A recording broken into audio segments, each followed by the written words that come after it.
Pour réaliser ce point ajouré, donc il va très bien avec la saison, si vous voyez bien, ça forme des petits chevrons, donc c'est des chevrons ajourés. Il faut avoir monté un nombre de mailles divisible par 7 plus une maille. Je suis donc partie sur 28 mailles qui sont divisibles par 7 plus une maille, j'ai donc 29 mailles. Donc pour commencer, nous allons faire 2 mailles à l'endroit, un double surjet, donc on glisse la première maille, on tricote les 2 mailles suivantes ensemble à l'endroit et on passe la maille glissée par-dessus les 2 mailles que l'on vient de tricoter. Puis on fait 2 mailles endroit et un jeté. Et on recommence. Donc 2 mailles à l'endroit, un double surjet,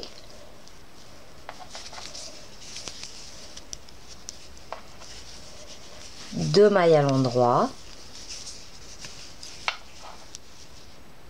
et un jeté. Donc on continue ainsi tout le rang.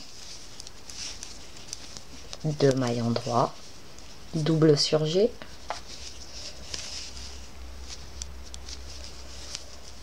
deux mailles endroit, un jeté, 2 mailles endroit,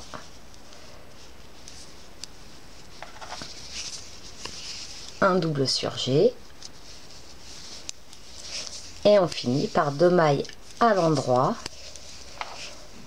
un jeté et notre maille supplémentaire qui sert en fait, parce qu'on peut pas placer un jeté à la fin d'un rang, donc ça nous sert à boucler notre rang. Pour le second rang, on va tricoter 6 mailles à l'envers,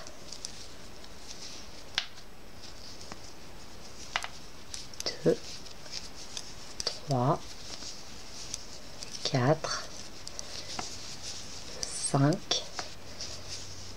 et 6 et on fait un jeté. On retricote 6 mailles à l'envers,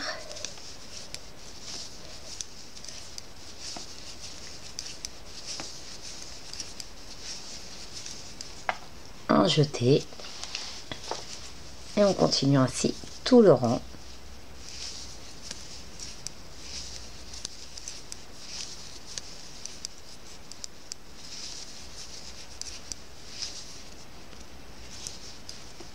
Un jeté, 6 mailles envers,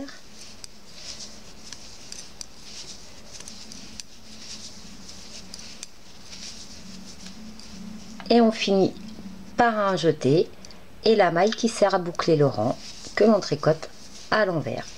Donc on répète tout l'ouvrage, ces 2 rangs, puisque ça se fait que sur 2 rangs, et voici le résultat que vous obtiendrez.